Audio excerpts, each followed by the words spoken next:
Welcome to the Sessions with Sessions podcast. I'm your host, John, and we're a group of riders from up in Sudbury, Ontario. Talk about riding, talk about fat biking a lot this time of year. I mean, it's the new year. Happy New Year's, guys. Happy New Year. And talk about trainers. I mean, it's kind of going to be the big thing today. But I guess it's episode number 29 today. I've got Coach Todd here, and I've got Big Mike Loken. Hi, everybody. So yeah, we're gonna chat about trainers today, guys. Specifically, now if you already missed the first podcast we did about trainers, I'd encourage you guys to start there. That podcast, we talk more about the hard goods. We talk about different kinds of trainers, what kind of trainer you should be looking for. At this point, I think most people have found a trainer. We're just now gonna be talking about what you should be using your trainer for, how to use your trainer, and those kinds of things. Guess we'll start today. We're not doing questions. Instead, I'm going to mention the Zwift race series we have going on. We did the first one. Both you guys were there, right? Yeah. I had to miss it due to family reasons, unfortunately. I was the slacker. Unforgivable. Yeah, unforgivable. Mike. Out of the running for the grand prize. How did you find it, Todd? I found it amazing because I think I crushed. You crushed? I didn't win, but I crushed. I felt like I crushed. Did you crush me? No, because No. you could see my watts, and you would just dangle me for a little bit, and then you just waved goodbye. There was that last lap. It was... On the podcast, you can't see the wave, but imagine the Queen waving to her loyal subjects. That's what John did to me.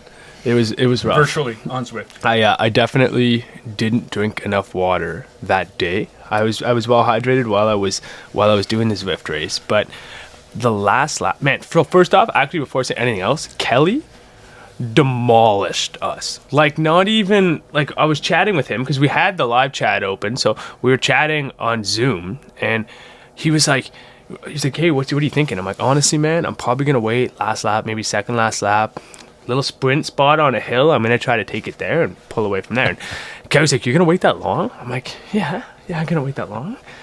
Kelly takes off shortly after that conversation. Oh yeah, he just put it in another gear. Like, Dude, he disappeared. Like, but then I'm like, there's no way. Like we're a couple other guys tried to catch him. I didn't try. I couldn't. There's no way. He was gone so fast. And anyways, then the other guys slowly we caught up and like they rejoined the peloton that we had going. Maybe 8 riders or so, and. There's no way Kelly's gonna stay out far for the whole time. All he did, he got the information out of you he wanted. He realized that you didn't have as much gas in the tank as he did. Not even there's like a different gas. So he's like an electric vehicle at that point, man. Like every lap, Kelly was gaining on us, like farther and farther. I couldn't believe it. Like I figured we'd be closing the gap slowly. No. He was pulling away. So hats off to Kelly. Kelly obviously crushed the first race. Yeah, stunning win. I finished literally on one leg. My one leg cramped up. I had to make sure I had just enough distance to still beat Todd on one leg, and I did. So best of luck, Todd. Next time I'm going to use both legs too. Oh yeah? Oh yeah, for sure. I was one-legged the whole time. I know. It's a training regime. Yeah. Mm-hmm. It's working on my pedaling mechanics. Yeah. So guys, the next one's coming up. We're going to post the dates. You're going to see a poster in front of you if you're watching this on YouTube. There's going to be 4 races. We did one already. I know I only posted 3, but there is going to be another one. So if anyone wants to join in, you're welcome to join in now. Don't feel like you're at any disadvantage or anything. It's just a fun race. It's just a good time. We had all sorts of mixed abilities. I think we had 17 riders out in the first one, which is pretty good. I know a couple people were struggling to figure out how to get onto it.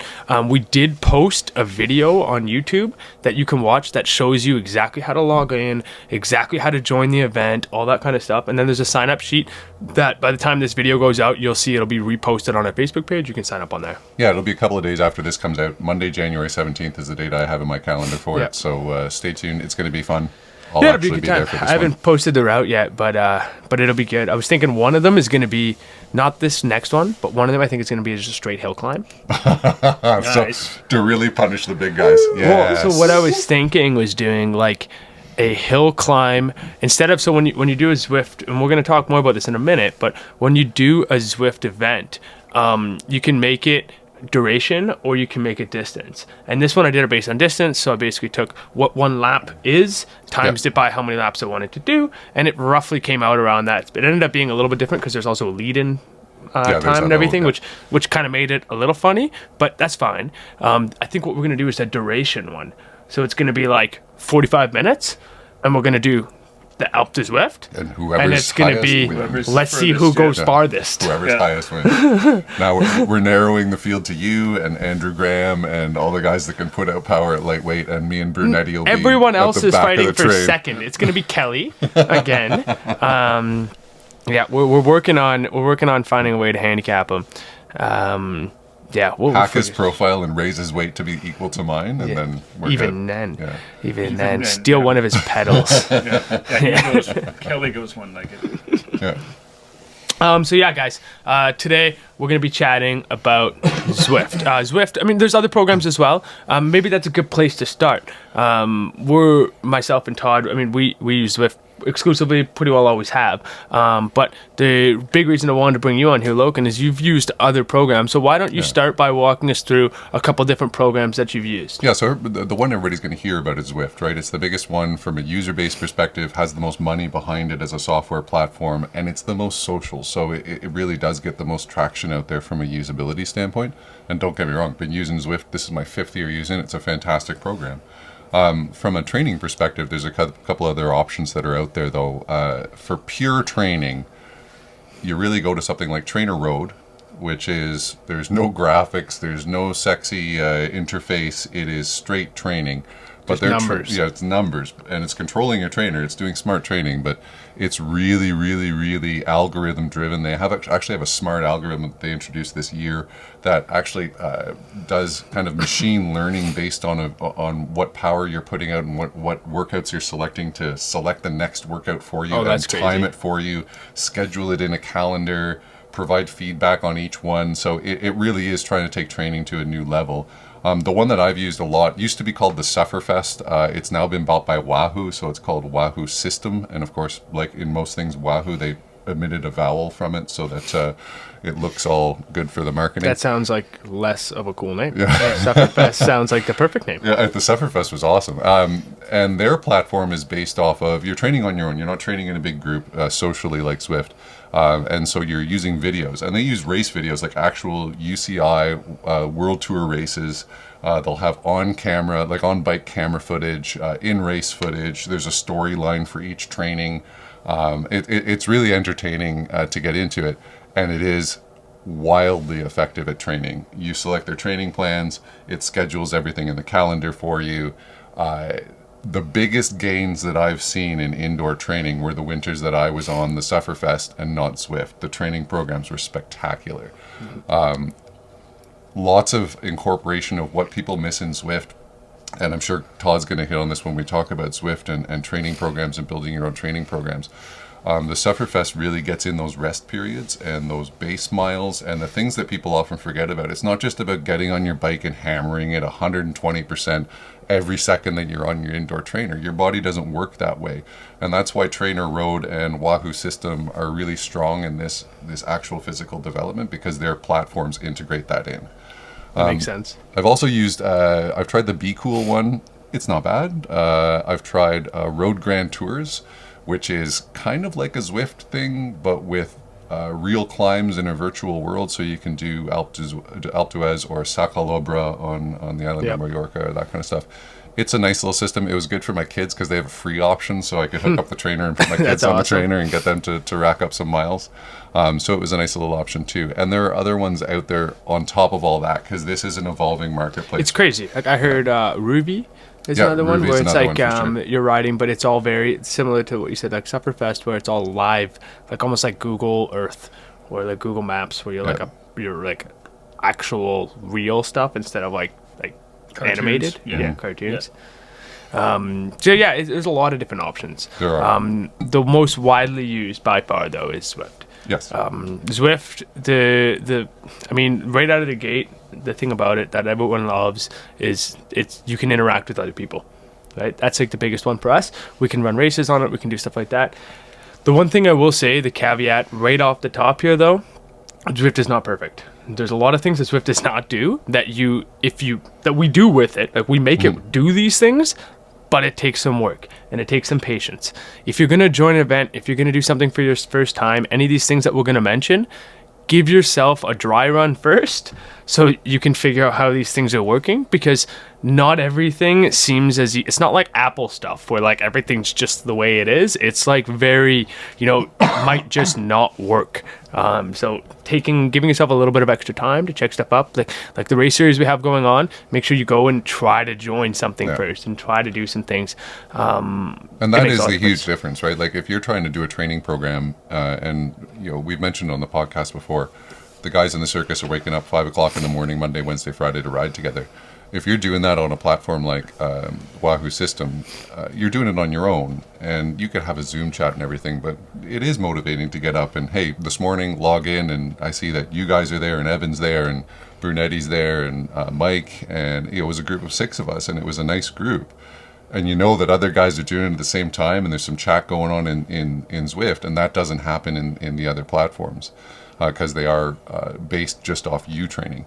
The other thing that I will mention that Zwift is really missing, where the other platforms are starting to really pick up on, is Trainer Road and Wahoo System are also picking up on other things and bringing it in, like yoga, strength training, mental training. The Sufferfest has or Wahoo System actually has a really neat mental training program about how do you get yourself mentally ready for a race, and how do you train yourself to visualize success and all of those things, which is actually really neat. And so if you're really in it for competition, that's a really huge benefit to using those programs and those platforms instead of Zwift, where, hey, listen, where I am, I'm about to turn 42 years old. I'm not going to be winning any national championships at this point. I weigh 100 kilograms and I'm the biggest sail as far as air resistance goes at 6'9". I rather have the social aspect of Zwift because that's what's going to motivate me to train. And it's important at the same time with your training to just incorporate it with other stuff. But you got to know where you're lacking. I know you do yoga, Todd, and stuff like that. Like it's having some kind of strength training or something on the other side to make sure you're complementing what we're doing here. Absolutely. Makes a big difference, right? Yeah. So one other thing to start here, the trainers that we are talking about, I encourage you again to go back and watch the first episode that we did on trainers. We're going to be talking about smart training series, guys. So if you have a trainer that's not a smart trainer, that's not a direct drive trainer, if it's just a wheel-on trainer where you just put your tire on the roller and go, you're not going to see a lot of the benefits from any of the resistances. You can still do training programs and do stuff. I would encourage you to try to find a training program that's better for your system. So kind of like what Peloton's doing and things like that, where it's like stand up, sit down, get your cadence up, but you won't be able to have the same readouts that the kind of stuff we're talking about. So find something more specific to you. We're talking about stuff here that a trainer that has live resistance, a trainer that has erg mode, which is pretty specific. I mean, Todd, if you want to explain to everyone what erg mode actually is. Yeah, I'm not quite sure what erg stands for, ERG, but essentially the routine, whatever training structured workout that you have, it calls for certain power at certain times. So the program warms you up with a very light spin, maybe 120 to 170 watts, and then it starts to ramp you up to say 300 for 30 seconds and goes back down to 150 for 3 seconds, and this the structured program continues through. And in erg mode, you do not think. The trainer automatically gives you the power that you need so that you're not thinking about it. You're not like John was saying, if you have just a resistance trainer, well, you can do heart rate. So you have to be sitting there, oh, what's my heart rate now? Oh, what's this? My heart rate's got to go down in this section. It's got to go up. Well, even on an old dumb trainer, if you had a power meter, you're like, okay, do I need to downshift to get into a harder gear to put more watts on, or upshift? So the best way to think about it is if you're outside and imagine you want to put down more power. When you want to put down more power outside, you have to actually put down the pressure and make yourself go. A place where you put down more power, think about a hill. So you're going to come up to a bigger gradient. To keep that speed at that, you got to put more power down. Some of us more than others, John. Yeah, I know. It's easy over here. But now with these smart trainers, all you look at with the smart trainers is your cadence, right? If you keep a consistent cadence, and this is something that's important for us to note here for people that are new to this, because I find a lot of people are trying to match power while they're in erg mode. That's not your job. That's your trainer's job. So if you're matching your cadence, let's say you're trying to maintain 90 cadence, and you're spinning, and the trainer says, Kate, we're going to do 250 watts now. All you have to do is maintain 90 cadence. Yeah, your trainer will increase the power and increase the resistance until you're at a point where you're putting out the appropriate amount of watts. The faster you spin, the less the resistance is for you to be at that watts. Think about it like a light bulb. If you're generating power off a light bulb, if it's a heavy power, if it's like a very, very heavy thing to turn, you don't need to turn it as fast as a light thing. If you're turning a light thing, you need to turn a lot faster to produce those watts. And it's the same thing with these trainers. If you're doing 200 watts and you're spinning at 120 RPM, it's going to feel lighter than 200 watts at 40 RPM.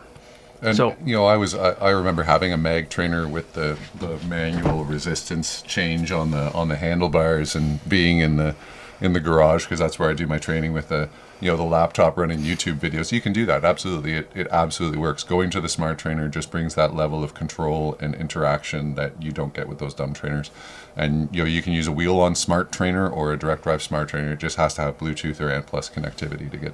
Yeah, you connect it in. Again, we went over this thoroughly Yeah. in the other podcast, but making sure you understand that you're in erg mode. So when you're in these training programs, that's when you're in erg mode.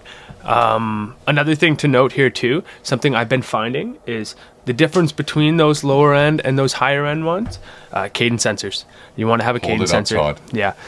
So any kind of sensor, these guys here, Todd, Van and White over here. Anyways, like any kind of cadence sensor that'll run on your crank arm, removes the need. So if you can imagine your trainer, it's impossible for your trainer to know exactly what your cadence is. The trainer's just measuring power and it's measuring rotations. It's estimating your cadence. If it's estimating your cadence and it's also trying to estimate your power, and there's a lag in the cadence and a lag in the power, it has a very hard time if you're doing intervals. So if you're doing training where it's like go up to 300 watts, down to 150 watts, 30 seconds at a time, it's going to take a long time for it to compute. So if you run any kind of cadence sensor on your crank arm, you're just going to be significantly faster. Absolutely. And the success of that virtual cadence measurement is because it's trying to measure the surge in your power when you're on the downstroke. And so depending on how you pedal, some people pedal really smooth, and so it's not going to be able to tell what your cadence is. If you're really clunky, it actually has a really easy job of telling what your cadence is, but it is better going with an external cadence sensor 100%. Yeah. Absolutely. So if you do have like a Flux S, is a good, like we sell that taxi, the Flux S has a pretty hard time with it. Yeah. If you do have a smooth pedal stroke and you're on a Flux S and you're like, I'm trying to do everything these guys are telling me and I still won't do the power properly, put a cadence sensor on it. You'll solve little problems. Well, even expensive ones. Mine's a Jet Black, and it still had that power. It wasn't as bad, but I was chasing my power all the time. Yeah, you're trying to downshift I got your the power, cadence. right? I got the cadence sensor, and like it's literally a flat line. Well, Like, and there's you know, no fluctuations. you're talking It about looks the amazing. investment of, depending on the brand that you buy, Like $60 at the 30 highest end. $30 to $60 for the highest end cadence sensor, and you've spent a lot more on your smart trainer. So buy the cadence sensor and make your life easy. Makes a big difference. The other one's heart rate monitor. Yes, heart rate monitor. We know people that have been training without heart rate monitors up until recently, and the heart rate monitor is really what brings your training into focus. It what gives the program the information it needs to understand how hard you were actually working. Watts are one thing, but how your body is reacting is the other thing. Yeah. Like the heart rate is a symptom of watts, right? So like if you're putting down a lot of power for a lot of time, you see your heart rate, like the freaking Zwift race. I'm like, wow, average heart rate of like 190. I'm like, wow, this is gonna freaking Pushing it explode. My heart's coming out of my chest. Right Yeah, now. exactly. It's a good thing to know, and it's a good thing to gauge your overall progression as well, right? Yeah, well, when you get deeper into it, right, you can do assessments of what your lactate threshold heart rate would be. So what heart rate does your body start producing that lactate that makes your muscles burn, that really starts to burn you out due to exhaustion? So if I keep it below that heart rate, I can last longer. And that's actually something that really suits you on the road too, or in whatever environment you're biking. And for me, I know my lactate threshold heart rate. I know if I keep it below that, I can last a lot longer than if I go above it. Absolutely. So those are what you guys need. So like if you're looking to do some serious training, you have your smart trainer already. Before you start going into the rest of the stuff here, making sure you have a heart rate monitor, making sure you have a cadence sensor, and a friggin' towel and a fan. The biggest fan you can buy. The biggest We talked fan. about this before. Buy a fan. Yeah, buy a big fan. Then you're ready to go. So now you've got your Zwift membership. Usually it's is there a lot of trainers come with 1 month free on Zwift? Yeah. But there's also, I think there's like it's a 30K trial or 1 week or something like that. Every month you can actually get 25 free kilometers on Zwift. It actually That's what it is, refreshes 25 every month. Okay, because I remember my first event I joined, and it was like a 35K event, and then like 3 quarters of the way through, it was like We need on your membership. exactly, and I'm like trying to put my credit card info in the middle of the race. Not a good time. So do yourself a favor. 25K is not going to go very far. It's going to go exactly 25 kilometers actually. For free memberships, while you mentioned it, John, a lot of the actual manufacturers of the trainers themselves have their own platforms, and they'll have a free membership for like a year, right? Elite has their own platform. Tax used to. Yeah, they still do. Yeah, and I know Kurt Kinetic still has one, and they'll give you a free membership for usually 6 months or a year if you buy a new trainer. Yeah, as well. Jet Black's one's free forever. Oh, So, wow. and I'm pretty Yeah. sure it'll work with anyone's trainer, so you Pretty just crappy join it and away you go. It's free for a reason. They put it at the right price. It's priced perfectly. So now, as we start getting into trainer talk here and Zwift talk, so before we talk about training programs, Zwift, I mean, I wouldn't say necessarily that people do join Zwift necessarily for the training programs. They join it for a lot of the other stuff. So you can do group rides, you can do races. Todd, you've done the events, right? What are those like? I mean, yeah, the group races, the events, they're really fun, and it really shows your training because almost every time after a race it says, "Oh, your FTP is now, 5 more." Yeah. Because you're just throttling it the whole time, pushing and so you're just hard. pushing yourself so hard, and the algorithm recognizes that you've exceeded. You push yourself You farther put yourself than you have. further than you normally Yeah. have. So, those are good. Sometimes it's good to dial them down because, that's maybe a bit artificial because you got some race adrenaline going on, and you might not be able to sustain that. But they're very immersive. It's fun with the groups. We've talked over and over again about the group aspect, and I think that's probably for me the best part of Zwift is that we have our group workouts. You can have your all the guys in the group join or girls. Everybody joins the one event, and then you can Yeah, you're you can racing talk like, about it after, with each you're other racing and with everyone each else. other and with everyone else. Yeah, it's So awesome. there's a little banter that goes on, and Yeah, we've in done the a couple chats as a after. circus where you join a mass event. Yeah. There might be 200 people in the event, but you're only racing the guys that you know. Exactly. But at the Oh, same yeah, time, exactly. it makes it cool because when you have 200 people, when you go and race, the Walden Bush Pig race, there's maybe 30 people there, and you might go the entire lap or 2 laps without seeing anybody. Yeah. But in the Zwift event, there's always one friggin' person, like 10 meters in front of you. Oh, and I find there's that always very 10 motivating. Oh, dude, find that I want to very pass motivating. every Chase them turn. down. Oh, yeah, Chase them exactly. So that's pretty cool. Honestly, it's like having people there all the time, and then the way they run the events I find pretty awesome too. So you can run races, group rides, group workouts, time trials, grand fondos, everything you ever want. Now I've seen some pretty creative ones. Like we did one time. It was like cops and robbers. Oh, that was a good one. That was Yeah, that was so fun. like what they did. So we're gonna talk about FTPs and all this kind of stuff in a minute. But your watts per kilo, so it's roughly how many watts you put out divided by your weight. And when you think about that, that is kind of your speed on Zwift. That is how much effort you're putting out. That number, then you subtract basically terrain bias. So if you're going up a hill or down a hill, right? And then kind of what bike you're on determines actually how fast the person's going. So if I'm, doing 200 watts at 60 kilos, right? Like it's different than a guy doing 200 watts at 100 kilos, right? Like it's a total different ball game.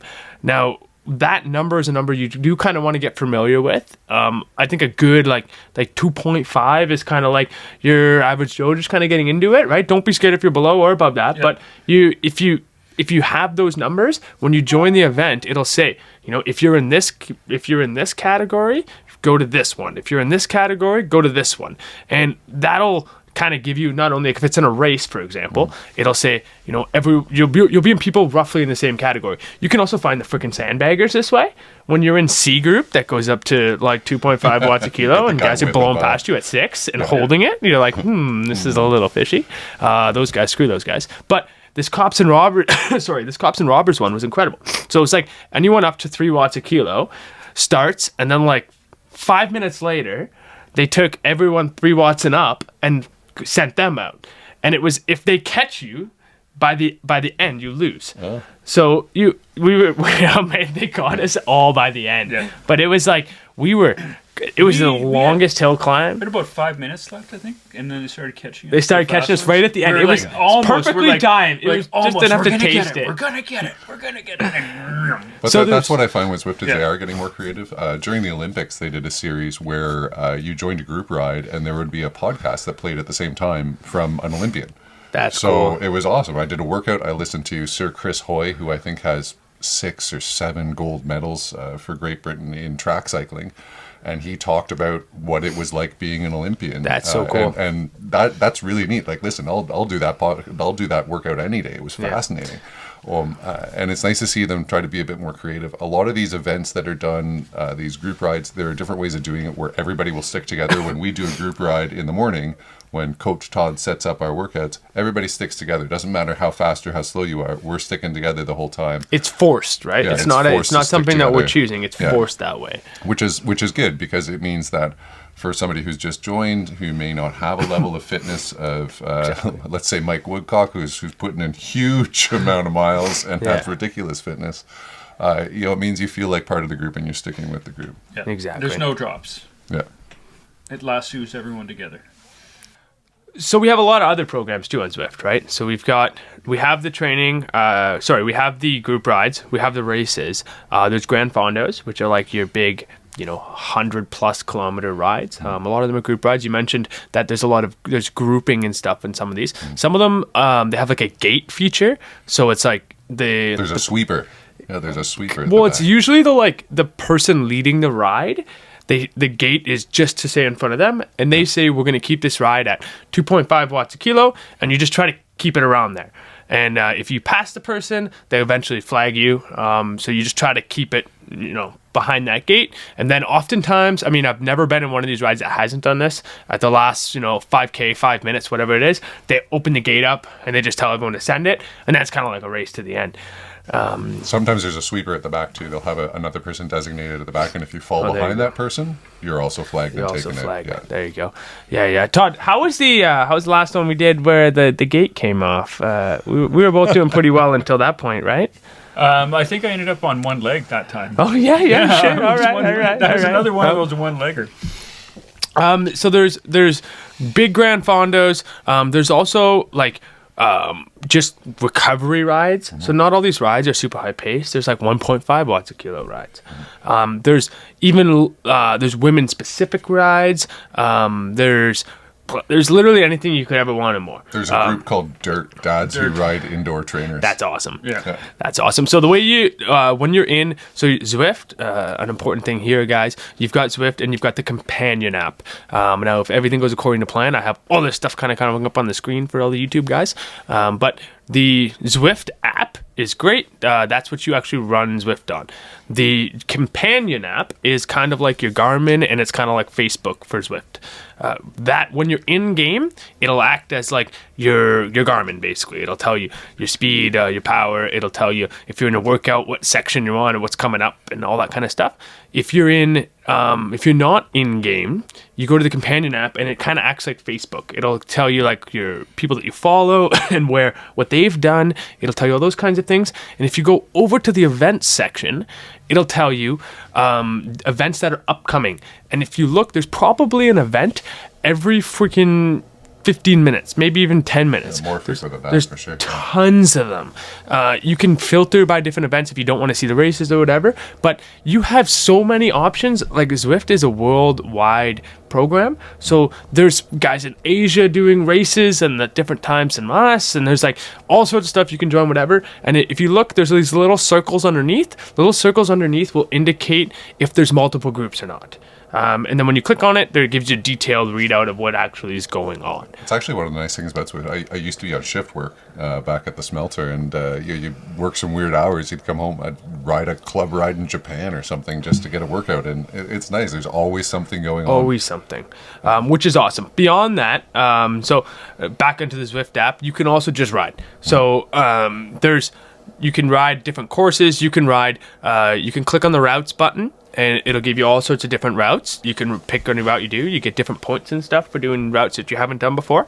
Points unlock, you get more sweat points. More sweat points get you different bikes and socks and helmets and stuff like that.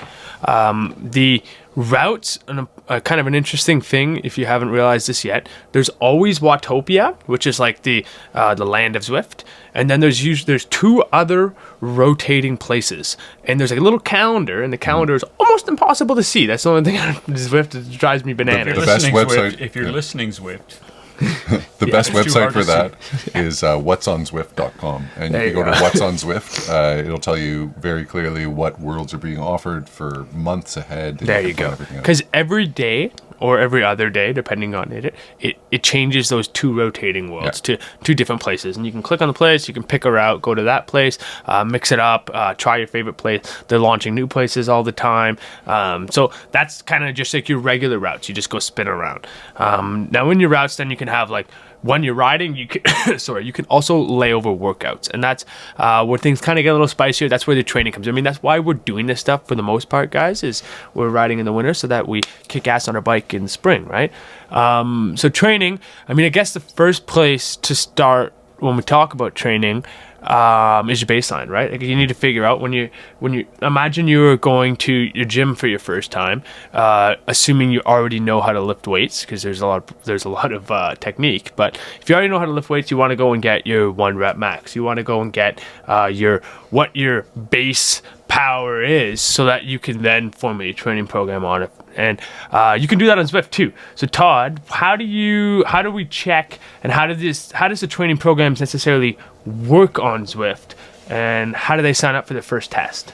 Well, under the training, there's a whole section on workouts in the Zwift menus that once you finally figure out how to navigate it, because it is hard to find things on Zwift. But there's a section for your FTP, and there's various FTP routines that they have. There's a ramp. There's Does anyone know what FTP stands for? Yeah, so functional threshold power. Yeah, that is it. I do know that one. Functional threshold power. It is it's the amount of power that you can theoretically hold for an hour. An hour.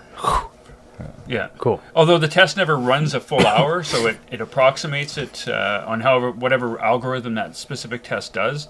Probably the best one is the hour, or the full, I think they call it. Yeah, the full. And it lasts about an hour and 10 or an hour and 20 minutes, and it goes through a nice warm up. It gets your muscles going. The warm up's pretty good. Like, it's a really good warm up. It's a workout in itself, and then it gives you a 20-minute block. And that 20 minutes, it says keep a pace, go as fast as you can, and try and hold that for 20 minutes. So you're putting it all down, you're putting it all out there, and that's where, it's kind of hard to gauge, because okay, I'll go really hard, and then you're like, oh, I gotta slow down, I'm tired of it. Oh, I gotta go a little bit higher. So that's where in the races it starts to sense that, okay, you got a little bit more. You sandbagged your FTP test a little bit. The big key about an FTP test, and this was when I first started on Zwift, I had a coworker, Mike Nowalanek, who told me the best piece of advice, said make sure you are rested. The FTP test is hard. You're gonna put it all out there. Make sure you've rested and that you're ready for that event. Don't go into it after doing a huge workout the day before. Yeah. Hungover. Don't be hungover. Don't be hungover. Yeah. And I think personally, I think and that's why when I race, I get those little bump ups. Is I don't think I put enough, and I don't give it enough over the 20 minutes. Or, we have lives, right? We're not professional cyclists. We work. You have a life? I do sometimes. Okay. Yeah. No. And I don't. So but no. It doesn't matter. Go do the test. You're going to get a number, and it's going to start going up as it's a good baseline, right? It's a baseline, right? And you're right. Like, so what happens when you're doing these races? If let's say your FTP is like 150 watts, and it's saying that you can put out 150 watts for roughly an hour, and then you go to a race and you enter D group, because that's 150 watts, and you put in a 4.0 watts per kilo, and you just did the whole race at 300 watts and just dummied everybody, it's gonna go, you've seen an increase. So it as you're riding, that's a cool thing about Zwift. Honestly, that's a very cool thing, that it's interactive that way, that even if you do your FTP test, it's a very good way to get a baseline going. But if you've done a ton of races and a ton of events, there's already an FTP built in. It already has kind of roughly estimated it. You might do your FTP test, and it might actually just reduce your FTP. It might actually just kind of put everything, but it is still a good thing to do. It's always a good idea, just like when you're weight training to do 1 rep racks. Zwift has the most adaptable platform for that, because there's these rides and races where you're just kind of going on your own. It's the smartest at figuring out if you're changing or not, because the other platforms are all set workouts and you're doing a set plan with set wattages. You have to do a test to see where you are. It doesn't adapt the same way as Zwift does. Yeah. So I mean, the first thing is get your FTP, because that's your baseline. All the structured workouts, there's literally thousands. Like, you could just go in, pick a workout for keeping in shape for winter. So there's workouts, and then there's plans, right? Correct. So why don't you tell me a little bit about like the plans? Like that's one thing that, like, when I first joined, I was having a hard time like just trying to figure out, like, wait a second, do I just jump on here and go ride my bike and like click a workout, or do I join these plan things? So I found so it has plans, and it has plans for basic plans, intermediate plans. It has plans that are specific for mountain biking. It has plans for every discipline of cycling that you can think of, and at various levels. So if you're already a seasoned veteran, and you could start in the middle, you could start at the high, and whatever event you're trying to do, whether it's a crit or a grand fondo, it's going to structure the training programs for the type of riding that you want to do. So that's getting into the more serious things. That's like, you're almost at Sufferfest, right? You're getting to the point where, okay, I'm doing this for very specific reasons. And you can pick those plans, and it's so many workouts per week, and it's on a calendar. Yeah. And it's really hard to follow, because if you can't do that workout, then it's gone. I would say to challenge that idea, it's hard and it's easy. It depends. So we've been doing it a little differently, and we're going to explain how we're doing it. Coach Todd's been doing it all himself, putting a lot of legwork here. But you got workouts, and then you got plans. The plans are built for an individual or a group, and you're following that plan. That's it. It says ride this day, it says take tomorrow off, and then ride the next day, and then ride the next day. If you're just trying to have someone kind of structural plan for you over the next, whether it be 4, 8, 12, 16 weeks, like, there's all these different programs, and you click on which one. There's like a back to basics. You click on it, and it just kind of builds up some fundamentals for you. It teaches you how to spin your legs faster. It teaches you how to, because some people, when you're just joining, you don't even understand maybe how to get your cadence up. Your cadence is up 40 RPM. Like, it needs to be more than double that. So these are just small programs that teach you how to spin, how to get stuff going on a routine. That's a routine, and you're held accountable to it. And that's the nice thing. Now, what we're doing here is we're trying to ride Monday, Wednesday, and Friday, specifically in the morning at the exact same time. These programs don't allow for that kind of rigidity. You have to have a little bit of a flexible schedule. That way, you have to make the time for the program. The program's not making the time for you. Correct. Exactly. Yeah. So when, like last winter, for instance, before I started riding at the circus, I was doing the Sufferfest, and I was doing a program within that. And that accountability was needed. I was suffering last winter, and the lockdowns and homeschooling and all that. That accountability was key, knowing that, okay, I had to ride Tuesday and Wednesday and then Friday, and knowing those days. Yeah. The flip side is doing it with a group like the circus, where we're setting the time and then setting the workouts around that time instead of the other way around. Exactly. So because of the way we're doing it, we've kind of had to adapt, and we've kind of had to adjust how our training program's going, and we're going to explain more of that. But there is a whole plan section. If you just got your training, you just want to, maybe get your toes in the water a little bit, try a training program, a very good place to start is any of the programs in there. Now, there's a back to basics, there's an intermediate stuff, there's a mountain bike one, there's a race one, there's all sorts of different races. You just click on them, and they'll guide you through. And a lot of them start with an FTP test, and then start with like some easy, like it's an easily guided way. An important thing to remember as well, though, is that lays over top of your ride. Yeah. So you can't just click on their thing and expect it to work. You have to actually go into the ride.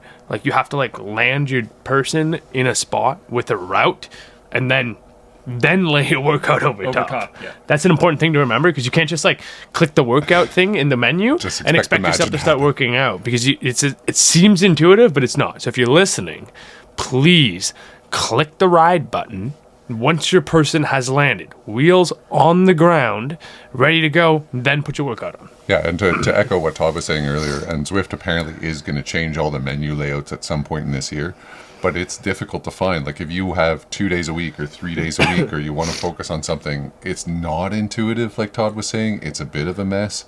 There are websites like What's on Zwift or Zwift Insider where you can go in and get it. They explain it a lot better than the menus on Zwift do.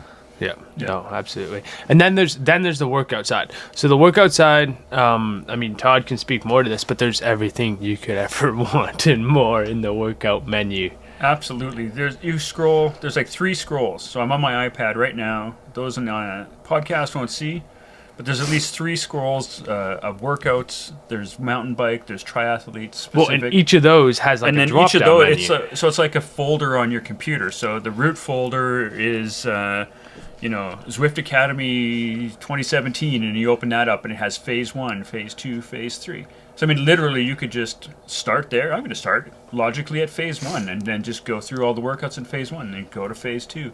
Well, that's go what to we did phase when we 3, first and whenever started, you right? can, and that's what we did. Exactly. For the first time, when we first started training together, is so I just picked like the GCN one and went, we're going to do the first one, Yeah. and then we're going to do the second one, and then we're going to do the third one, and we just kind of made it work at our own pace.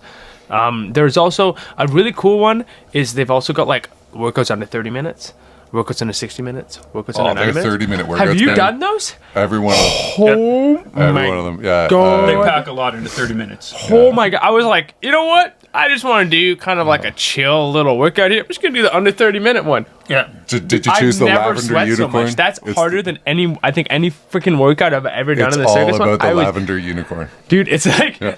okay, 2-minute warm up and then time to smash intervals. I'm like, Yeah. oh my God, I'm dead. Yeah. So there's one, when you're looking at your workouts, there's one number that you have to look at. It's called the stress points. So Okay. that is how, the higher the stress point, the more pain you're going How to high feel do they go after. up? Just so people know, like, what kind of like again, A half an hour workout will be 30 to 50 okay, stress like points. 50 stress points on a workout is like, 50 stress points is pretty hard. We're Pretty up hard. into 70s now, but we've been doing workouts. for a year. For 70, 80 stress points. 70, 80 you're- stress points you're in an feeling hour it. is a lot. 70, Yeah. but 70, 80 for 30 minutes is... I don't think there is one. There that- isn't? there- Okay. There Okay, might that not makes even be sense. one that high. You'd be So, so like 100 is like you'd pro be passing level. out. You'd be passing out on Yeah. the trainer. So 100 is like pro level kind of stuff. Yeah. Okay. And or then, it's a long duration. So Yeah. Or if it's a long you go on a duration. I long see. duration, you'll get 100. Like if you go Okay. for 2 hours and it's a nice easy zone 3 pace, you'll okay. end up getting That makes 100. sense. Yeah, so that's the number that's kind of like, if you think of other platforms, Garmin puts it on, but it was actually originally a Sufferfest thing, or a Trainer Road thing too, is total suffer score, right? TSS. Yep. So you'll see that. That's kind of a similar score. The higher the number, the more it hurts. Exactly. So I mean, pick a program, start going, do 2 days a week, do whatever fits your schedule, but Whatever gets you moving. try and get that. And then if you're really regimented and want to do those plans, then pick a plan if you've got a lot more flexibility in your life where you can dedicate 3 to 5 days just on the bike. Yeah, their plans tend to be 3 days. You're not going to find a plan that works with Zwift. You need to be able to devote more than 3 days a Yeah. week. Yeah, it's like They're- 4+. Yeah. But you keep in mind, it's a full day, right? Like it's not like they're saying be on your bike for 2 hours, 2 days in a row. Like it's like you got to be on your bike for an hour here, and then you're off a day, and then you're on a day for an hour, and then the next day you're on for an hour, or on for 45. Like it's like a manageable amount of time. And when you go to the plan section, it'll say right on the thing, like 1 hour a week for 8 weeks, or it'll say 3 hours a week for 8 weeks. It'll say like the hours per week that it's going to expect of you. But if you're going to do it on your own, if you're going to do it in the workout section, then maybe you have a personal trainer. Maybe you have someone who you can hire, the guys from Inspired, or you can hire someone to go in and look at these programs and say, hey, listen, you should be doing an interval day this day. Then you should be doing a long grind this day. And it allows you to have, enlist some outside help, kind of like we enlist Todd's help in this, to basically design a program for us using some pre-existing workouts. Now, there is also, and I know absolutely nothing about this, but I just know that I click the buttons and it works. There's also an option for custom workouts, so you can go in there and play with it yourself.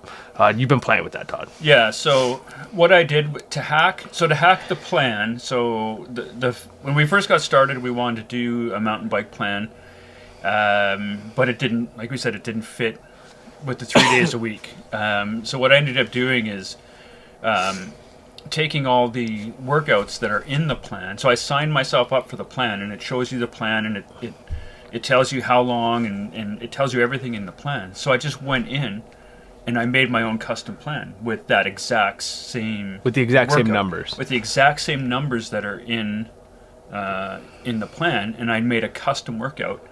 And I put it on everybody's Zwift account, and then we could just pick the custom workout. So we did the plan, but on our own pace. Yeah. So if the plan called for 4 workouts a week, well, we only do 3. So instead of it being a 10-week program, we took 11 or 12 weeks to do the same program. So we just sequentially went through the program, but at our own pace, because we had 3 days to be together. Yeah. And so that's what we did.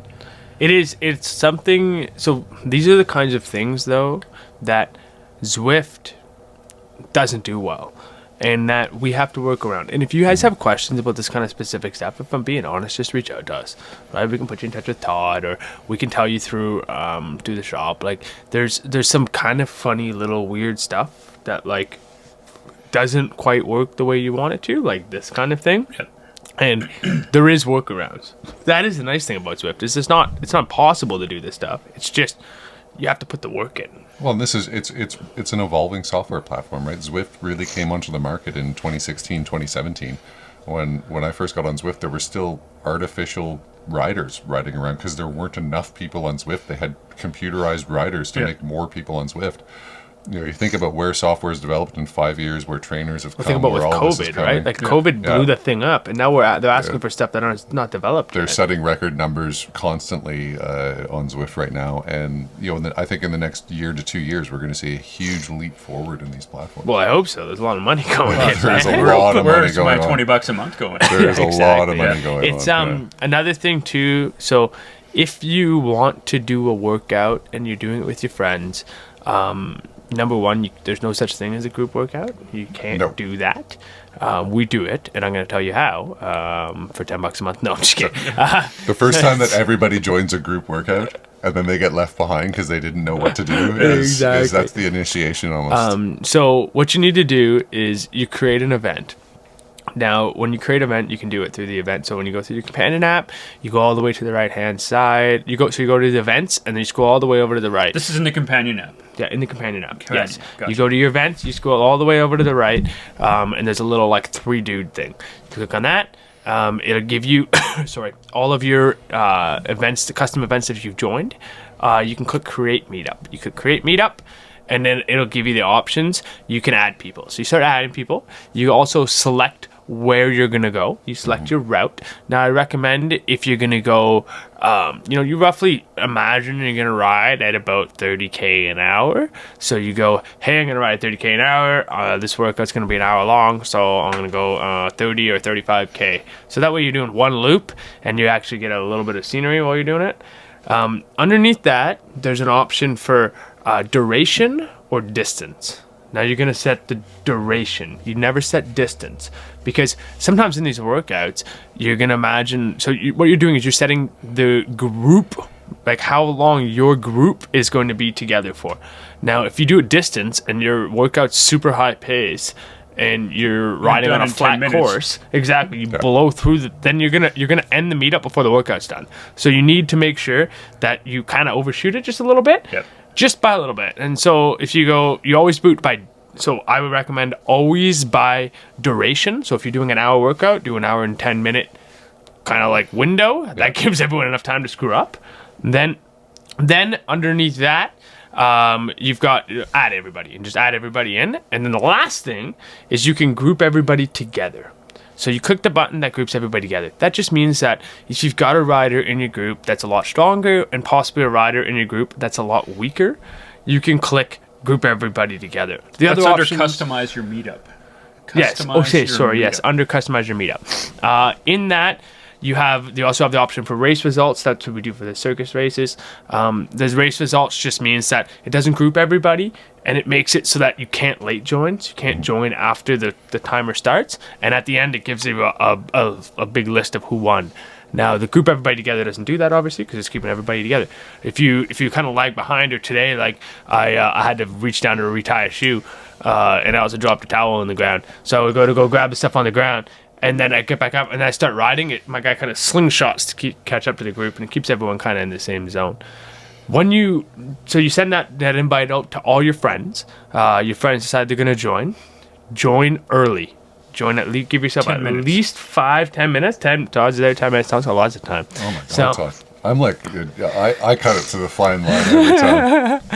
5-10 minutes. Give yourself some time. Make sure you join early. Make sure you have your water already prepped. Make sure you have all your stuff ready to go. Okay, you're joined. What's fan that? On. You need your fan on. Your fan's already on at this point. If it's in like the super early morning, it's cold. I just turn my fan on super high and keep my like house coat on. So I'm sitting there with my bib shorts, my house coat on, just waiting. You're all clipped in, ready to go. Your guy is gonna be kind of sitting off to the edge on a trainer, and you can just spin there, get your legs moving, get yourself warmed up. But while you're doing that, you haven't actually started your workout.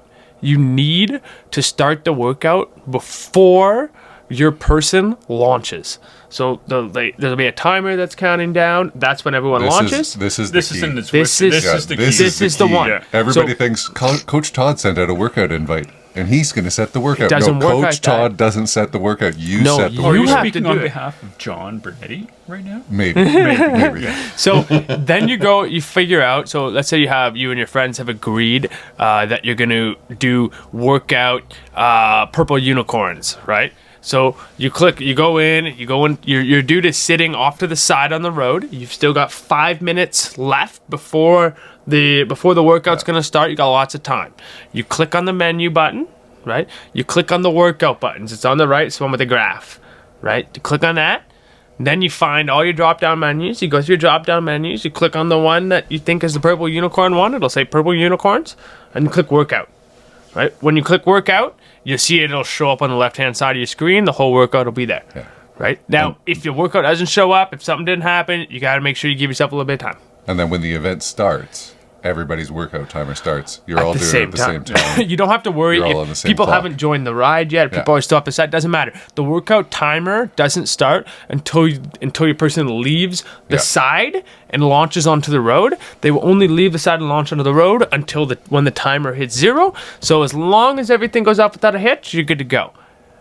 It seems super easy. It's not super easy. It's seamless. It's seamless. Yes, It's seamless, It took us except about- everybody still screws it up about every 4 now and months. again. Yeah. It took us about 4 months to figure it out, Just and to we're figure still it out. and we're still finding little idiosyncrasies with it. We are.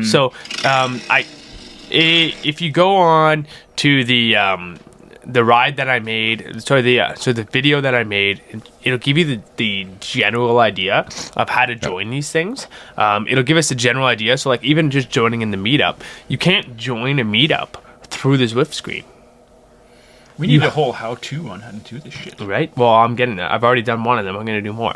So when you're on your regular menu, let's say you have a meetup upcoming. On the right-hand side, upper right-hand side, it'll say Todd's meetup in 10 minutes. You can't click on that to join the meetup. You can't join the meetup from the menu. You have to click just ride. Yeah, you click ride. You have to go into the world. You have to land. Go Your person has to into be the world. wheels on the ground. And once the wheels are on the ground, then you can click on your left-hand side, bottom left. It'll say, there's a meetup coming in 5 minutes. And you can click on it, and it'll put your person over onto the road. Because I'll tell you and what train you do. If you click on the main menu, if you click on Todd Thompson's workout, it will say that you're not going anymore. Yeah, I know. It will turn it's just off a toggle. your It's just a attendance. toggle going and not going. And then when you go into the world, you're wondering, why can't I go to the meetup and see all the never done friends? Because you I've just never done toggled this it. before. Oh, yes. I've never gone. See, I know the depths of how Yes, you you can screw have. up. You've joined my I've meetups never and messed stuff. up. You've never messed up? Absolutely No. never messed up. If anyone's listening to this, Todd's perfect. That's perfect. Todd's perfect. So that's kind of the gist of it. The Zwift workouts themselves are all pretty straightforward. When you end the workout and you get to the end of it, this little thing come up, boom, and it'll say, you've completed your workout. Gives you your stats. Yeah, exactly. That's pretty easy. Yeah. And you get from there. You don't have to worry about the actual end of the meetup. If there's an extra couple minutes left on the timer, that kind of stuff, it's all fine. You just close it. Even if your meetup ends before you're done the workout, you can keep your workout going. It just means everyone's gonna space out. That's Well, all. one of the big advantages of doing a meetup is you get a private chat, right? So when you're doing this social aspect, we can throw shade at each other and not have that broadcasted to everybody. You can on also Zwift. have it so that you can have meetup only view, so you can only see the people in your meetup, which is important for the race, for example. When I did the race, if we're going around the laps, I don't want to see other people going around the laps, and also it affects drafting and stuff like that. Yeah, I usually keep it open when I select my workout, so there's lots of people. Yeah, I like exactly. it that way. You could have it just the group. Of course, it's just different if you're doing a race, right? And you don't know who's in a race. Yeah. But even the workouts, I just open it up because. No, of course. Okay, so that's generally speaking the kind of the long and short of Zwift. Do you guys have anything you want to add in the end there? So someone's new to Zwift, they're just kind of getting into it. Something to add for them, Todd? Try it. Reach out to your friend. If you're starting Zwift, you probably know someone that's already gone and worked through all these headaches. All of us have. We've all supported each other. So, sign on. Find a friend to orient yourself to all that stuff, and just keep trying. You'll get it. We've once you figure it out, it is pretty easy. Yeah. It just it's not as it seems. It's not as intuitive as it may seem. It might not doesn't kind of jump out at you as the way to do it. Once you know how to do it. If Steve Jobs wrote in Swift, it would be perfect. It'd be perfect. It would be absolutely perfect. Yep. How about you, Logan? Something for the new people joining. Just get prepared for a little bit of frustration no matter what. You're trying to sync a trainer and maybe a cadence sensor and your heart rate monitor and your phone and maybe a laptop, and you're trying to get 5 or 6 different pieces of technology working together. There are going to be times it screws up. It's going to happen. Just it's have not fun. anyone's fault. Remember, it's about having fun and getting in shape. That's an important thing, honestly. We do see this a lot. One thing I do want to say at the end here, something we didn't say at the start, but probably should have, is you don't pair your trainer through your phone. You pair your trainer through Zwift. So when you open Zwift, we could go on. There's gonna be a whole podcast on the order of. But just make sure that when you sign on, you click on the Zwift thing and then you boot it up. Yeah. It's reach out, right? If you guys have any issues, if you guys are struggling with the program, reach out. Please feel free. Bring me your trainer and your bike and your laptop and your phone and your iPad and your fan and all your stuff, and I'll show you how to use it right here. It's no problem. I get the frustration. We've been there. We're gonna put out, as Todd was mentioning, some videos, some tutorial videos on how to properly boot all this stuff up, because I know that there is some confusion. And we'll make sure to get you there. But once you use it, it is a phenomenal program. We do encourage you guys to come on ride with us, right? We're going to be doing this race. I want to try to do a couple of group rides and stuff as well. Just reach out if it's something you want to be a part of, and we'd love to have you guys out for a ride with us and into these races with us. But I guess that's kind of it, guys. Unless you guys had anything to add. I don't know. Zwift. Fat bike at -30 or Zwift in your basement where the climate's controlled? It's Or climate's both, controlled. We're Todd, both or in the both. same Well, day. we do both, but we're not average people. Yeah, it's true. It's true, honestly. It's a very good way to enjoy your winters. We're up here in Northern Ontario, and it gets really cold. You got to find a way to enjoy it. A good way to enjoy it is riding inside. It's always a good temperature on Zwift. It is always good. The weather is always good on Zwift. Yeah. So I guess that's it, guys. From everyone over here. Thanks so much for listening. Make sure you guys subscribe. Make sure you guys follow along. Tell your friends. Leave a comment, and we'll try to get to it next podcast on air. We'll go through all the questions and stuff. Next time we're back to talking about real riding. We're gonna start chatting about the fat bike stuff as I mean, the season's kind of ramping up now, so we're gonna get on about that. We got a bunch of new riders, so we're gonna bring the new riders in to ask some questions to the more veteran riders, so that'll be kind of cool. But yeah, I guess that's it from everyone out here, guys, and have fun with that. All right. Take care. Peace out.